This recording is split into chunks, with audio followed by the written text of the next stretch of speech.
빌립보서 2장 1절부터 5절 말씀 다 찾았으면 제가 이 말씀을 읽겠습니다. 그러므로 그리스도 안에서 무슨 안위나 사랑의 무슨 위로나 성령의 무슨 교제나 무슨 인정이나 긍휼이 있거든 너희는 같은 생각을 품고 같은 사랑을 가지며 한 마음과 한 생각이 되어 내 기쁨을 성취하라. 어떤 일도 다툼이나 헛된 영광으로 하지 말고 오직 겸손한 생각으로 각각 자기보다 남을 더 낫게 여기며 각 사람이 자기 일들만 돌아보지 말고 각 사람이 남의 일들도 돌아보라. 너희 안에 이 생각을 품을지니 그것은 그리스도 예수님 안에도 있던 생각이라. 아멘. 오늘 하나님 말씀의 주제는 그리스도인의 마인드라는 주제로 말씀을 전하려고 합니다. 우리가 어떤 마음과 어떤 자세로 살아가야 되는 것인가, 이것을 또 우리 그리스도인들에게 가르치는 말씀이라고 오늘 말씀을 봅니다. 우리가 살고 있는 이 사회에는 가지각색의 사람들이, 각양각색의 사람들이 살고 있습니다. 생긴 모습도 다르고 또 성격도 다르고 가치관도 다르고 하는 일도 다르고 나이도 다르고 많이 다릅니다. 그러다 보니까 이 많은 사람들을 각양각색의 사람들이 서로의 생각이 맞지 않는 경우들이 많이 발생하게 됩니다. 이 생각이 맞지 않음으로 인해 이제 갈등이 형성되게 되는데 이 갈등이 형성되게 되는 것들이 단순히 개인과 개인의 문제만이 아니라 집단과 집단의 문제, 또 사회 안에서 살아가면서 겪게 되는 문제, 또 직장 안에 내가 소속되어 있으면서 겪게 되는 갈등들, 이 수많은 갈등들을 우리는 겪게 됩니다. 지금 우리 사회만 보아도 가정 안에서 부부의 문제, 또 부모와 자식 간의 갈등의 문제가 굉장히 깊어져 가고 있고, 또 노사의 문제들도 끊임없이 노사분교로 이어지고 있습니다. 지역 이기주의는 절대로 해결되지 않을 것처럼 좋아지는 부분이 전혀 없습니다. 정치적 갈등도 끊임없이 이어져 오고 있고, 사람이 사는 곳에는 우리나라뿐만 아니라 전 세계 어느 나라도 다 이 갈등이 이어져 오고 있고, 이 문제는 주님이 오시는 그날까지 끊임없이 이어질 것이 바로 이 갈등의 문제입니다. 그래서 사람들은 이 갈등을 겪으면서 이 갈등을 좋아할 사람은 없습니다. 그래서 이 갈등이 생기지 않게 하기 위해서 어떻게 하면 이 갈등을 좀 생기지 않게 하고 갈등을 좀 줄여볼 것인가, 이러한 노력을 하게 되죠. 그래서 갈등을 줄일 수 있는 대표적인 방법은 뭐냐면 서로 대화를 하는 겁니다.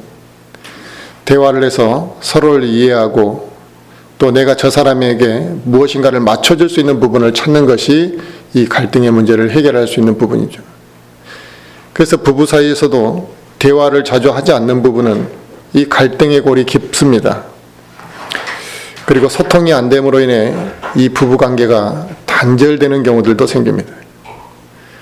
그러나 어떤 개인과 개인이든 또 어떤 집단과 집단이든 간에 이 소통이 되고 대화가 되면 서로 이제 양보라는 것을 하게 되는 거죠. 또 상대방에 대해서 이해를 하게 되는 거죠. 그러므로 인해 많은 갈등의 소지를 줄이게 됩니다. 이렇듯 이 사회생활 안에서도 서로 갈등을 줄이고자 또 노력하는데, 이 갈등을 줄이지 못하면 하나의 조직 안에서의 조화를 이뤄낼 수가 없는 겁니다. 그래서 갈등을 이렇게 내재한 상태에서 덮어두고만 가면 당장은 문제가 일어나지 않을 수 있지만 조화를 이룰 수는 없는 거예요.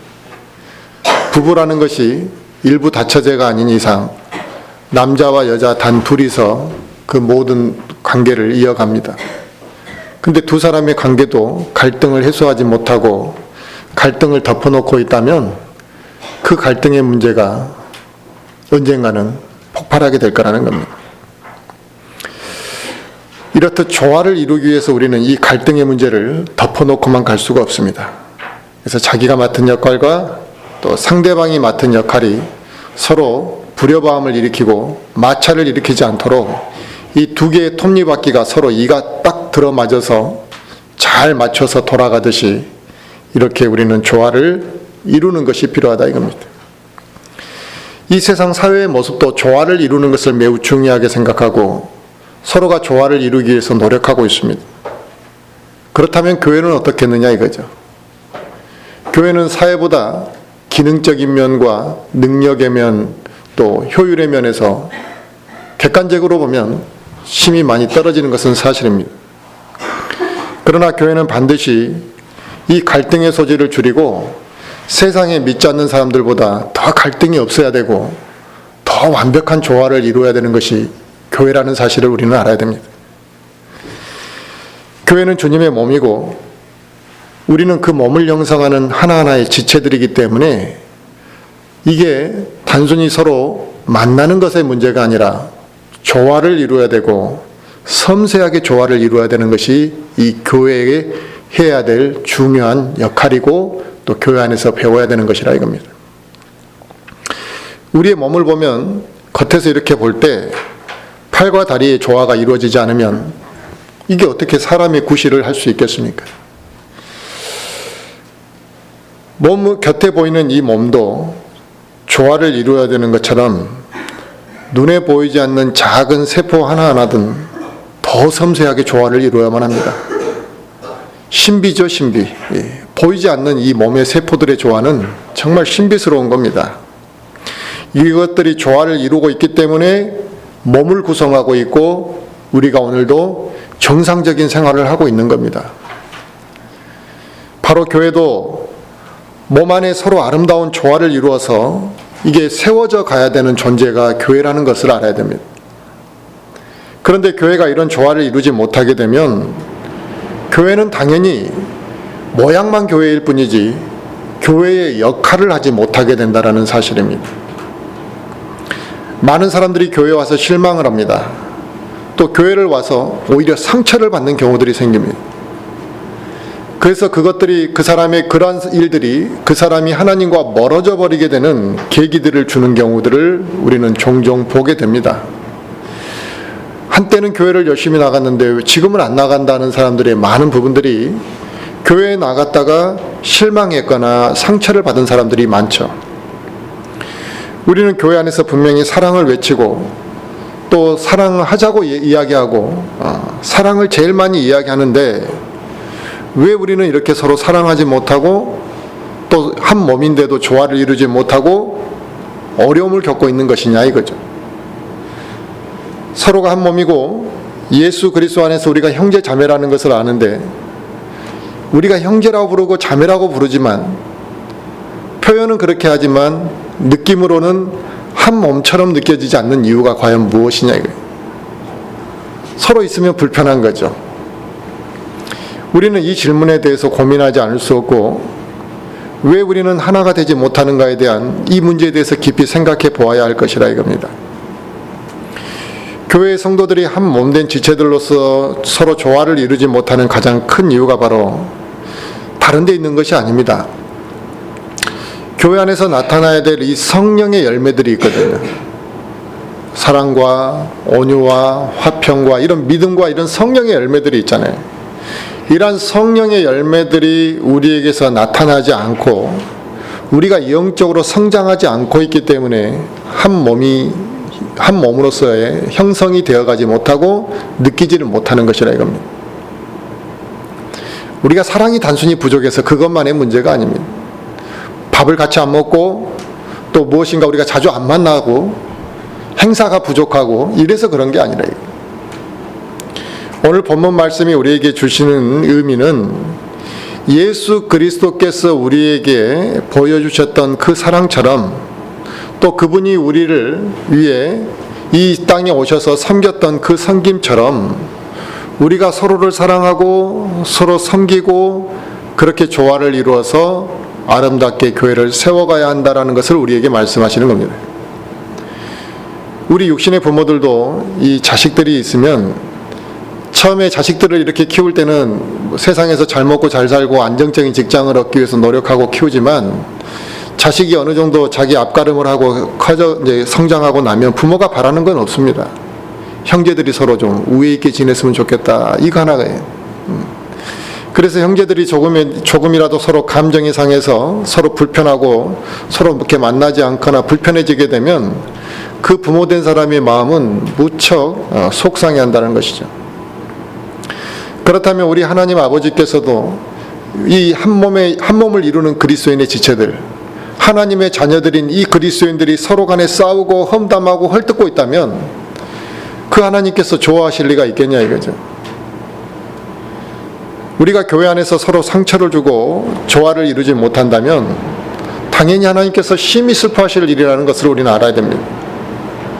부모가 슬퍼하는데 우리가 아무렇지 않게 산다면 그건 불효자식이죠. 부모의 눈물과 부모의 고통을 알면서도 모른 척하는 사람이 있다면 그건 자식으로서의 교육을 받지 못한 것이고 인간의 도리를 하지 못하는 것입니다. 하나님께서도 우리 교회를 보고 심히 슬퍼하시는데 그거에 대해서 감정이 없고 그거에 대한 무엇인가 느끼는 바가 없다면 그건 성도로서의 자격이 없는 거죠. 성도 한 사람 한 사람을 주님의 피값으로 사신 교회이기 때문에 우리가 서로 갈등이 커지면 하나님의 안타까움은 더욱더 클 수밖에 없습니다. 교회 안에서 문제가 파생되고 조화가 잘 이루어지지 않는 교회들을 보시면 다 공통점이 있습니다. 그 공통점은 많은 것이 아니라 대부분 비슷합니다. 서로 섬기려고 하지 않습니다. 그 다음에 서로 사랑하는 마음들이 형성되어 있지 않다는 것이 그 공통점이 있습니다. 사람들 앞에서 우리가 자기 자신을 드러내는 것은 쉬운 일입니다. 내가 이런 사람입니다 라고 우리가 명함을 주는 거예요. 그 명함 하나만 봐도 이 사람이 대충 어느 회사를 다니고 뭐하는 사람이구나 이게 느껴진다는 거예요. 우리는 그렇게 나를 피하라고 드러내는 것이죠. 그게 중요하게 생각합니다. 이건 쉬운 일이 너무나 쉽습니다. 그러나 우리가 다른 사람을 위해서 기도하고 또 내가 다른 사람에게 무엇인가를 베풀었지만 그것을 드러내지 아니하고 그냥 내 안에서 기쁨을 가지고 그 일을 꾸준히 지속해 나간다는 것은 절대 쉬운 일이 아닙니다. 또 다른 사람이 나를 챙겨주는 것 우리는 좋아하지만 내가 다른 형제 자매들을 섬기는 것은 이건 힘든 일이라는 거죠. 이렇게 자기 자신을 나타내기만 하고 내가 다른 사람을 섬기는 것에 대해서 인색하면 남이 나에게 무엇인가 베풀어 주기만을 바란다면 그 교회가 조화를 이루고 아름답게 성장해 나가기가 어려울 거라는 것은 당연한 일 아니겠냐 이거죠. 우리는 주님의 사랑을 경험한 사람들입니다. 교회 안에서는 그래서 세상에서보다 더 사랑이 많아야 되는 것이 사실입니다. 교회를 오면 세상보다 더 포근함이 느껴져야 되고 우리가 세상에서 지쳐도 교회에 오면 여유로움이 느껴지고 기쁨이 있어야 되는데 우리가 교회를 왔는데 기쁨과 여유로움이 없이 왔다. 그게 또 느껴지지 않는다 하면 우리는 교회를 지금 정상적으로 세워가지 않고 있는 것이죠. 또 우리 교회는 그분의 사랑을 잘 느끼지 못하고 있는 것이고 그것들이 우리에게 기쁨과 감사로 나타나지 않고 있기 때문에 우리에게서 그런 섬김의 모습이 나타나지 않는다고 봐야 될 것이라 이겁니다. 누군가가 우리에게 그렇게 느낀다면 우리에게 그런 문제가 있는 겁니다. 우리가 모이는 이 교회는 하나님께 경배를 드린다 우리가 이렇게 표현합니다만 이 자리에 와서 우리가 찬송가 몇 구절 부르고 말씀을 듣는 것이 전부가 이 교회의 역할의 전부가 아닙니다. 교회는 구원받은 그리스도인들이 모이는 것이고 우리가 모두 주님 안에서 하나 살아있는 유기체로서 모이는 것이거든요. 또 유기체 자체라는 거예요. 그러니까 죽어서 아무것도 할 수 없는 그런 돌멩이 같은 건물이나 이러한 그 고체가 아니라 우리는 살아있는 유기체입니다. 그러니까 우리가 어떻게 하느냐에 따라서 자랄 수도 있고 어떻게 하냐에 따라서 썩을 수도 있는 것이라 이거죠. 그러므로 이 교회 안에서는 우리가 서로를 섬기고 세워줌으로 인해서 영적으로 성장해 가는 것에 대해서 이 지역교회가 해야 될 기능 중에 매우 큰 역할이고 또 그런 것들을 배우고 가르쳐야 되는 것이라 이겁니다. 그러면 우리가 세상에서 속고 또 세상에서 상처받았다 할지라도 교회에서 서로 위로해 주는 것이죠. 또 교회에서 서로를 위해서 기도해 주는 것이죠. 교회에 오면 내가 마음을 터놓고 교제할 수 있는 곳이 되어야 되는 것이 교회라는 겁니다. 그런데 교회를 단순히 예배 드리는 곳으로밖에 생각하지 않게 되면 교회에 무슨 애착이 생기겠습니까? 그냥 습관적으로 가는 교회. 심지어 우리가 학교도 그렇습니다. 직장도 그렇습니다. 막상 다니라 그러면 별로 안 다니고 싶어요. 지겨워요. 그런데 한 달 정도 안 나가면 그게 그립더라는 거예요. 이건 학교와 회사에 대한 애착이 있어서 그런 게 아니라는 거예요. 습관적으로 나가던 거에 대한 그리움, 또 무엇인가 사람 냄새에 대한 그리움이지 애착이 아닙니다.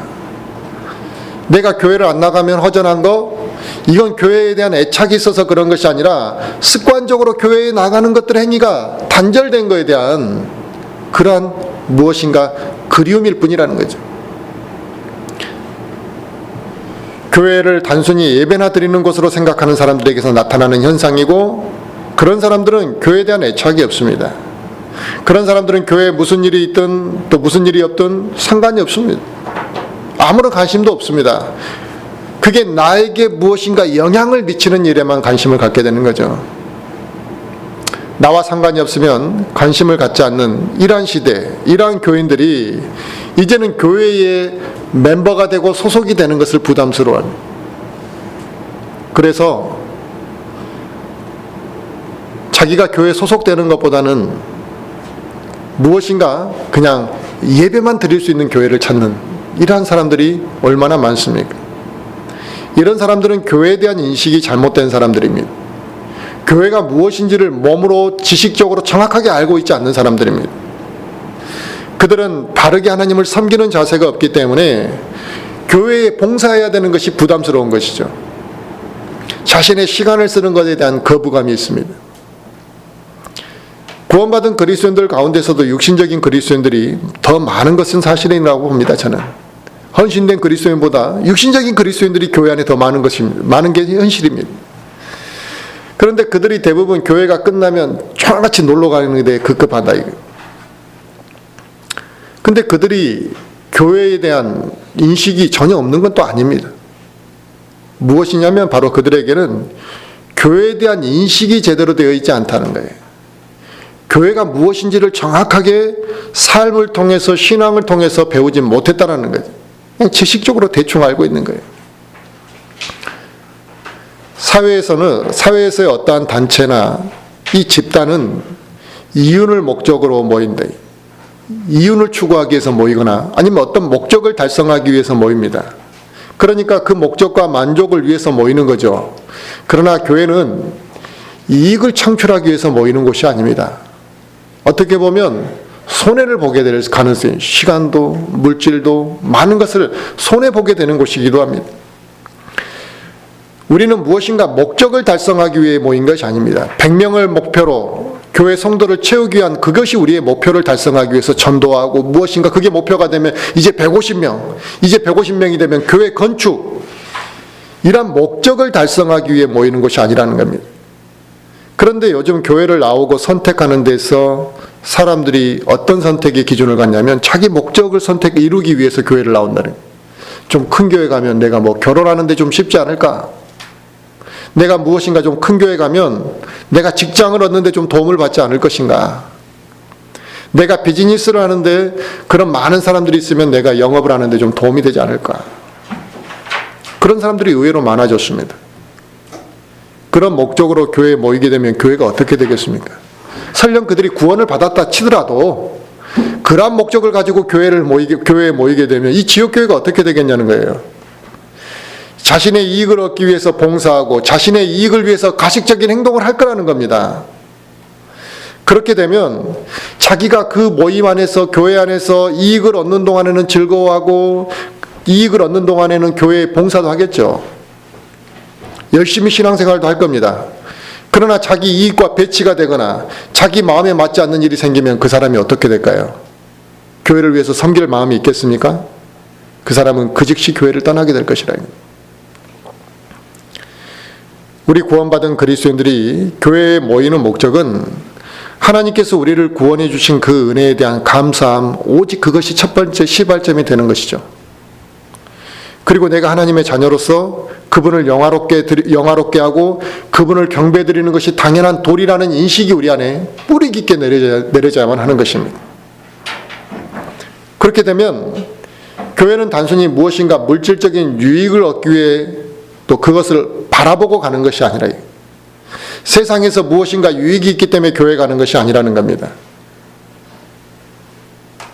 예를 들어서 우리 교회 나오면 세상에 이러이러한 유익이 있습니다.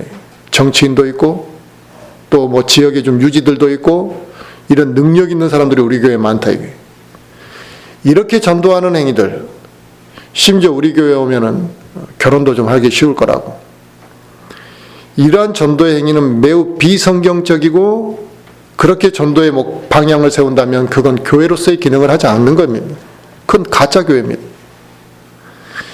교회는 구원받은 그리스도인들이 모여서 하나님의 말씀을 가르치고 또 배우고 하나님께 우리가 찬양도 드리고 하나님으로부터 받은 은혜를 서로 나누어 주면서 그 은혜를 나뿐만 아니라 다른 사람도 체험하게 만들고 그렇게 해서 서로가 유기체로서의 하나의 몸을 이루는 것이라 이겁니다. 음식을 먹었을 때 입이 먹습니다. 그런데 혐한 기쁨을 누립니까? 아니라 이거예요. 음식을 먹는 것은 입이고 손은 수고만 하고 있잖아요. 그러나 먹는 순간에 온몸이 기쁨을 누리고 온몸이 만족하는 것이에요. 내가 받은 은혜가 나만 기쁜 것이 아니라 은혜는 저 형제가 받았지만 그 형제가 받은 은혜로 인해 그 형제가 하나님께 영광을 돌릴 때 모두가 다 기뻐하고 모두가 다 감사하는 것이래요. 이게 유기체죠. 그런데 하나님께서 세우신 이 지역교회에 대해서 많은 성도들이 정확한 인식을 하지 못하고 있기 때문에 어떤 사람들은 컴퓨터 앞에 앉아서 오늘은 이곳 목교회 목사 설교를 듣고 또 내일은 또 다른 교회 지역교회 목사의 설교를 듣고 돌아가면서 자기가 입맛에 맞는 목사들 설교를 들으면서 자기는 예배를 드렸다고 혼자 만족하고 살아가는 사람들이 많습니다. 또 집에서 혼자 찬송가 부르고 혼자서 말씀 읽고 혼자서 뭐 이렇게 하면서 자기 예배 드렸다는 거예요. 이런 사람에게서 진정한 영적 선장이 이루어질 수 있는 것인가? 이건 질문해 봐야 됩니다. 분명히 저는 그렇게 생각합니다. 영적 성장은 지식으로 많이 알았다고 해서 성장하는 것이 아니고 예배를 꾸준히 열심히 드렸다고 교회를 오래 다녔다고 영적으로 성장하는 것은 아니라 영적 성장은 교회 안에서 서로를 세워주고 또 세워주다 보면 뭐예요? 나는 좋은 의도로 했는데 상처를 입는 일도 있다. 내가 아무것도 하지 않았는데 상처를 입기도 하지만 수고했음에도 불구하고 그게 오해를 사기도 하고 또 상처를 입기도 한다. 그런 일들을 뭐예요? 참고 인내하고 그러면서 내가 다듬어지면서 영적 성장이 되는 거예요. 그런 걸 하지 않고 말씀만 들었다고 영적 성장이 되는 것이 아닌데 우리가 세상에서 나이가 40이 넘어가면 좀 어른 취급을 해주는 이유가 뭡니까? 그동안 학교를 오랫동안 많이 다녔기 때문에 어른 취급해 주는 건가요? 그게 아니라 이게 이런 것도 경험하고 저런 것도 경험하고 자식도 키워보고 또 세상에서 많은 경험들을 통해서 이제 최소한의 인간으로서의 도리를 어떻게 해야 되는지를 몸으로 체험했기 때문에 우리가 그 사람을 어른으로 인정하는 거라. 나이 60이 들어가지고 철이 없으면 뭐예요? 무시당하는 거예요. 그건 사람으로서의 아직 교육이 덜 됐다 생각하는 거라. 결국 교회 안에서도 단순히 말씀을 많이 들었다고 해서 영적으로 성장하는 것이 아니라 많은 삶 가운데서 하나님의 은혜를 체험하고 상처를 극복하는 경험들을 통해서 영적으로 성장하는 것입니다. 목회자도 마찬가지죠.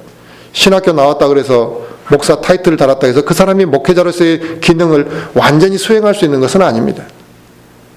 제가 볼 때는 최소한 10년, 평균 15년 정도는 훈련이 돼야지 그 사람이 하나님의 목회자로서의 쓰임을 받기 시작한다고 저는 그렇게 보여집니다. 그 시간 동안 뭐 하는 겁니까? 성도에게 상처도 받아보고 또 자기도 성도에게 상처를 주기도 하고 실수도 하고 또 잘해보는 일도 있고 하나님의 은혜를 체험하고 이러면서 자기가 얼마나 또 하나님 앞에 그 잘못된 것들을 다듬어져 왔는지가 그 사람이 이제 일꾼으로 쓰임받는 과정이 되는 것입니다. 이처럼 우리가 낮아지고 다른 지체들을 섬기면서 진정한 영적 성장이 있는 것입니다. 처음부터 교회에 모두가 다 잘 섬기고 모두가 겸손한 마음으로 신앙생활을 할 수 있는 것은 아니잖아요. 그러므로 교회가 처음부터 완벽한 모습을 갖출 수 있는 것은 불가능한 이야기입니다. 완벽한 교회를 찾는 사람들이 있습니다. 그 사람들이야말로 어리석은 사람들이고 교회에 대한 것을 잘 모르는 사람들이에요. 어떤 사람들은 교회에 와서 왜 그리스도인들이 이러냐고 처음부터 실망하는 사람도 있습니다. 하지만 우리는 어떤 교회를 가든지 간에 그들이 다 부족한 인간들이 모여있고 한때는 죄인이었던 그 사람들이 이제는 하나님의 은혜로 이 자리에 모인 사람들이기 때문에 다 부족하다는 것을 인정하고 그 교회에 정착하려고 해야 되는 것이지, 완벽한 모습을 찾으려고 하면 그 사람은 정착할 수가 없습니다. 또 내가 하나님 앞에 나도 구원받은 그리스도인으로서 과거에 내가 구원받기 전에 얼마나 부끄러운 죄인이었는지를 안다면, 나 같은 죄인도 사랑해 주셨는데, 나 같은 죄인도 예수 그리스도께서 사랑하시고 죄값을 지불하셨다라는 것을 안다면 당연히 우리 인간들이 모인 교회가 이럴 수밖에 없다라는 것을 이해하려는 마음을 가져야 된다는 것입니다. 바로 교회는 구원받았다고 할지라도 조금 나은 사람도 있고 조금 부족한 사람도 있는 것입니다. 그러니까 서로가 서로를 이해하고 말씀을 통해서 우리가 배워가고 낮아지고 그로 인해 우리가 영적으로 성장해 가면서 하나하나 세워져 가는 것이 교회라는 것이지, 완전하게 세워진 교회를 찾는다면, 상처받지 않을 교회를 찾는다라는 것은 그건 매우 어리석고 소심하게 신앙생활을 해가면서 그저 이기적인 사고방식을 갖는 사람입니다. 상처받을까 봐 두려워하는 사람들이 의외로 많습니다. 그러면 주님의 마음은 어땠겠냐 이거예요. 그런데 어리석은 그리스도인들 중에서는 자기는 교회에서 낮아지려고 하지는 않는다는 거예요. 자기는 교회에서 섬기려는 마음은 갖지 않고 있습니다. 그러면서 좋은 교회만을 찾고 있는다. 그 좋은 교회가 뭡니까? 그 좋은 교회라는 게 자기를 좀 잘 챙겨주고 자기 기분을 좀 맞춰줄 수 있는 이런 교회를 찾고 있는데, 이게 철없는 어린아이 같은 이기적인 생각이지 성숙한 그리스도인의 모습이라 할 수가 없잖아요. 처음 자신이 몸담고 섬길 교회를 찾을 때 그 말씀이 바른 말씀이고 그 교회가 바른 교리를 추구하는 교회인지를 찾는 것은 당연한 겁니다. 하지만 교회는 완벽하게 세워져 있는 것이 아니라 우리 그 교회의 몸인 그리스도인들이 그 안에서 성장해 가는 것이 교회라는 것을 알아야 된다는 겁니다. 오늘 말씀을 통해서 교회 안에서 그리스도인들에게 원하시는 그 모습을 이야기하잖아요. 이미 그렇게 완전해져 있으면 뭘 그걸 명령하시고 그걸 원하시겠냐 이거예요. 교회가 그렇게 세워졌습니다. 그러나 그 지역교회를 하나님께서 어떻게 이제는 세워져 가야 되는지를 말씀하시는 건데, 그 첫 번째가 뭐냐면 성령 안에 있는 모습이라 이게. 우리 그리스도인이 성령 안에 있지 않게 되면 마귀로부터 많은 유혹을 받게 됩니다. 그러면 많은 유혹을 받는다는 것은 그만큼 많은 죄에 노출되어 있다는 것이죠. 그런데 자기가 시험과 올무에 빠진 줄 모르고 내가 말을 하고 내가 시험에 빠진지도 모르고 말하고 행동하다 보면 내 말과 행동을 통해서 다른 사람을 실족시키게 되는 경우들이 발생하는 겁니다. 그러므로 교회 안에 많은 문제들이 생길 때는 우리가 각자 돌아봐야 돼요. 내가 마귀에게 시험 들어 있지는 않은지, 내가 무엇인가 죄의 유혹에 넘어가 있지 않는지, 그저 저 사람이 잘못됐다고 생각할 문제가 아니라 내가 저 사람을 저렇게 실족하는 길에 넘겨주지는 않았는지 돌아봐야 된다. 내가 할 말이 없어서 말을 안 하는 것이 아니라 성령님께서 나에게 주시는 이 부담이 합당한 것인지를 생각해보고 우리가 교회에서 말을 하는 것이 중요한 거죠. 뭐 일반적인 대화를 흔히 편하게 하는 대화를 말하는 것이 아니라 목회자를 판단할 때, 다른 지체를 판단할 때 우리가 이것들을 신중하게 좀 생각해 봐야 될 문제라는 것입니다. 이런 것을 점검하지 않게 되면 연약한 지체, 또 나랑 무엇인가 감정이 있는 지체들을 실족시키게 되는 것입니다.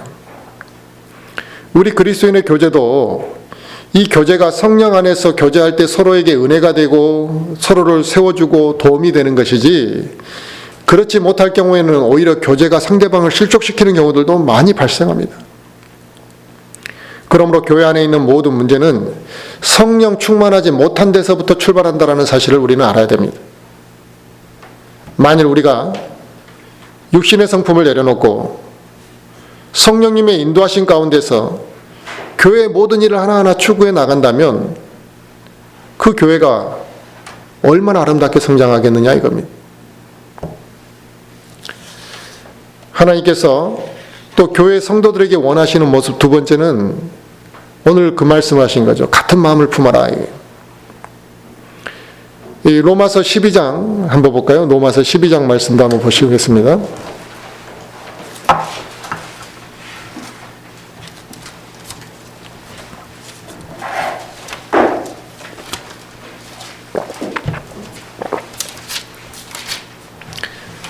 로마서 12장 16절 말씀 보겠습니다.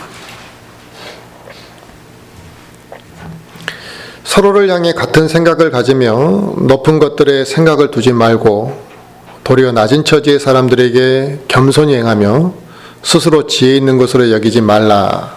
아멘. 오늘 우리가 봤던 빌립보서의 그 마음도 똑같은 거죠.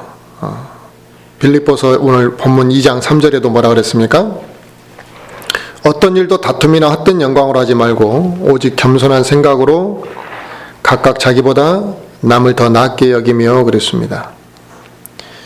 교회를 세워가는 부분에 대한 이 권면은 로마에 있는 로마 교회나 빌립보 지역에 있는 빌립보 교회나 동일하게 명령하셨어요.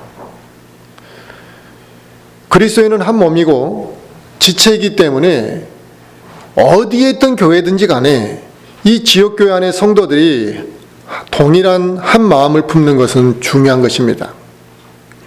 교회 안에 같은 마음을 품지 않게 되면 교회가 너무나 쉽게 많은 분란에 휩싸이게 됩니다. 어떤 사람은 이렇게 하고 싶고, 어떤 사람은 저렇게 하고 싶고, 또 어떤 사람은 거기에 동의하고 동의하지 않고. 우리의 몸은 하나인데 머리와 몸과 다리가 각각 따로 놀 수가 없듯이 교회 안의 그리스도인은 같은 마음을 품고 일사불란한 움직임이 있어야만 하는 것이죠. 만약 같은 마음을 가지지 않고 서로 조화를 이루지 못한다면 그 교회는 절대 하나님의 일을 아름답게 할 수가 없습니다. 조화가 이루어지지 않으면 어떻게 합니까? 다수결의 원칙으로 하게 되는 거예요. 자, 51%가 찬성하고 51%가 원하니까 나머지 49%는 그냥 싫어도 따라오라. 그리고 하기 싫으면 할 수 있는 사람만 와라. 이건 한 마음이 아니잖아요. 그러면 무슨 일인가를 할 수는 있겠죠. 그렇게 해서 교회 일은 이루어질 수는 있습니다. 그러나 그게 아름답게 이루어지는 것은 아니라요. 교회 안에 성도 수가 적을 때 몇 명 되지 않기 때문에 우리끼리 같은 마음을 품는 것은 쉬운 일입니다만, 사람이 조금만 늘어나면 이 같은 마음을 품는다라는 게 정말 쉬운 일이 아닙니다. 그래서 그것이 왜 이렇게 쉬운 마음이 아니냐 이거예요. 사람들 마음에는 다 자기만의 주장이 강하고 사람들 안에 다 교만한 마음이 있기 때문에 이들을 하나의 마음으로 이루기가 사실 쉽지가 않습니다. 그러나 교회는 많은 사람이 모였다 해서 두 마음을 품는 것이 아닙니다. 성도가 몇 명이 되더라도 그들은 같은 마음을 품어야 되고, 이것이 지역교회를 세우는 데 있어서 하나님의 원하신 뜻이라는 사실을 알아야 됩니다. 그리고 하나님께서 교회 안에 성도들에게 원하시는 세 번째 모습은 겸손한 마음을 가져라는 것이죠. 겸손이 있는 곳에는 다툼의 소지가 발생하지 않습니다. 하지만 내가 다른 사람보다 낫다고 여기고 그래도 내가 더 똑똑하다고 여기고 내가 교만한 마음을 가질 때 다툼이 일어나는 것이죠. 그래서 그 다툼의 소지에는 분명히 마귀가 개입되게 되어 있는 것입니다. 야고보서 3장 말씀도 한번 찾아보겠습니다. 야고보서 3장.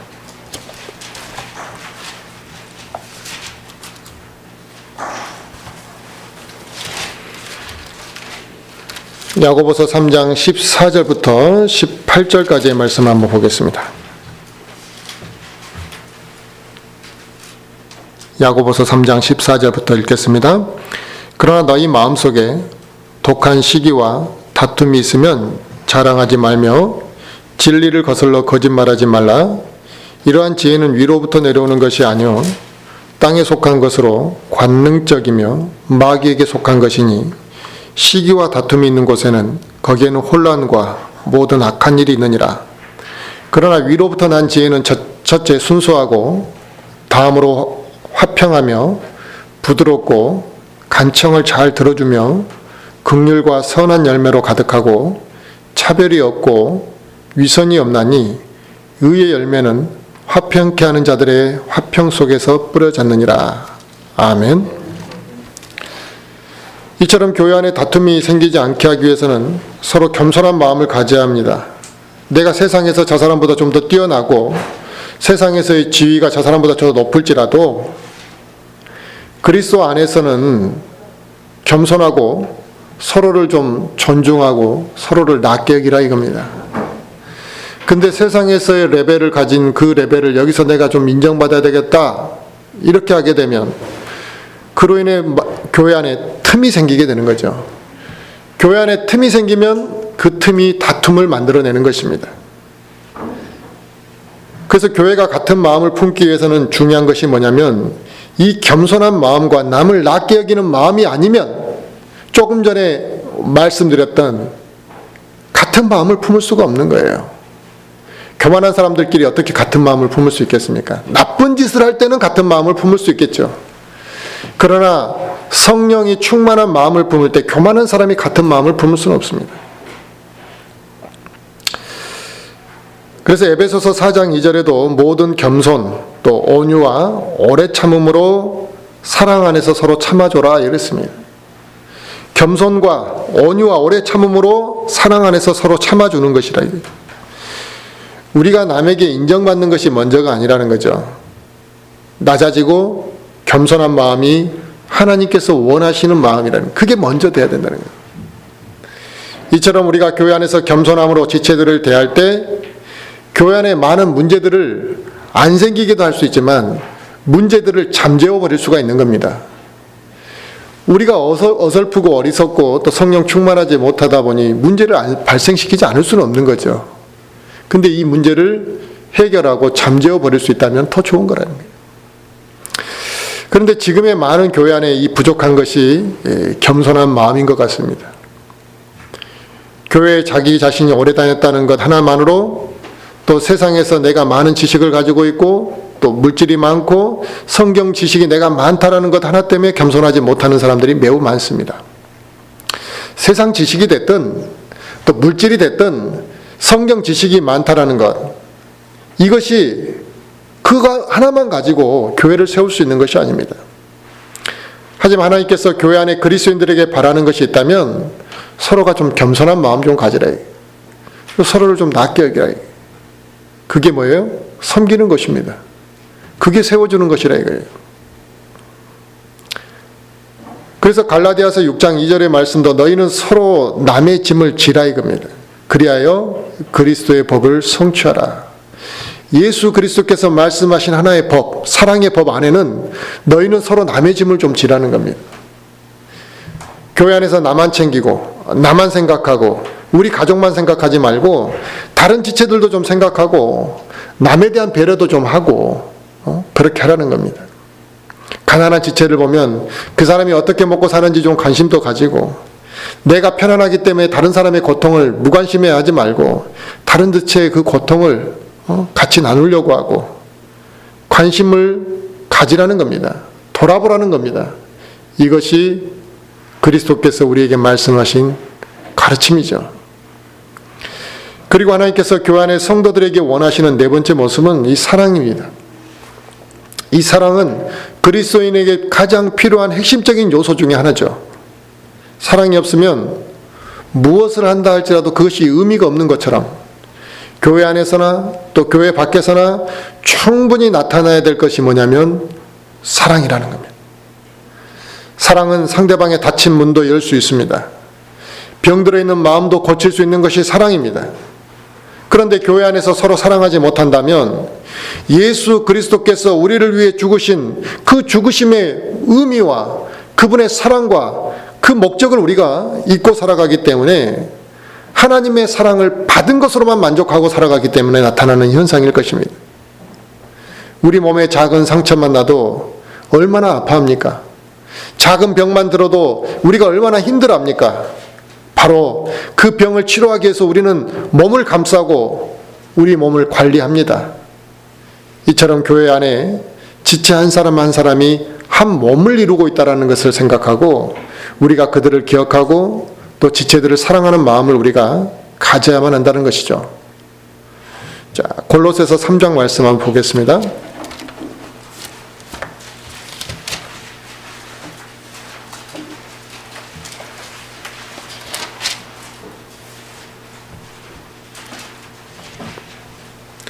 골로새서 3장 12절부터 보겠습니다. 그러므로 너희는 하나님께서 선택하신 자요 거룩하고 사랑받는 자로서 긍휼히 여기는 심정과 친절과 겸손한 생각과 온유함과 오래 참음을 잊고 누가 누구와 다툴 일이 있거든 서로 참고 서로 용서하되 그리스도께서 너희를 용서하신 것 같이 너희도 그리하며 이 모든 것 위에 사랑을 입으라. 사랑은 완전하게 매는 띠니라. 아멘. 가을 산을 보면 노랗고 또 빨갛게 잘 조화가 이루어져 있어서 이 아름다운 모습을 연출하고 있습니다. 그래서 많은 사람들이 이 가을산의 경치를 보러 가고 있고 이 가을산의 경치를 보면 이 세상의 완악한 자들도 감탄을 연발합니다. 그런데 그 경치를 사람들이 그렇게 아름다운 산의 경치를 볼 때 그 산의 나무들이 각각 아름답게 조화를 이루고 있기 때문이지 나무 하나가 무지개 색깔을 띠고 있기 때문에 그 산이 아름다운 것은 아닙니다. 우리 교회도 그렇습니다.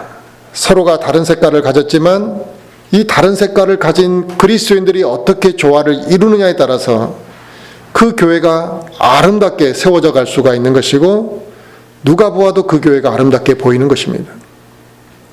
이처럼 아름다운 조화를 이루기 위해서는 교회 안에서 나만 드러내는 것이 아니라 상대방에 대한 배려와 저 사람과 나와의 조화를 이루어지고 갈등의 문제가 사라져야만 하는 것이죠.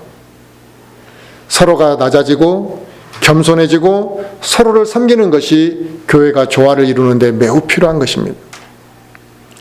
이처럼 조화를 이루기 위해서 내 자신의 문제가 다듬어져야 되는 것이죠.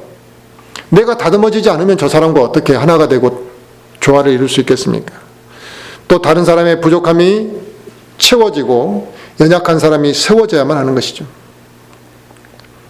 바로 우리 그리스도인들이 이렇게 조화를 이루어가는 것이 하나님께서 우리 교회에게 원하시는 것이고 우리가 이 지역교회에 몸담고 있는 이 지역교회에 소속되어서 신앙생활을 하는 의미이기도 합니다. 오늘 말씀을 통해서 우리가 교회 안에서 어떤 모습으로 행해야 하는지 또 교회가 무엇이고 우리가 어떻게 교회를 세워져 가야만 하는 것인지 이걸 우리가 정확하게 이해하고 또 저와 우리 모든 성도들이 이 말씀의 가르침 안에서 우리 지역교회가 합당하게 세워지기를 바랍니다.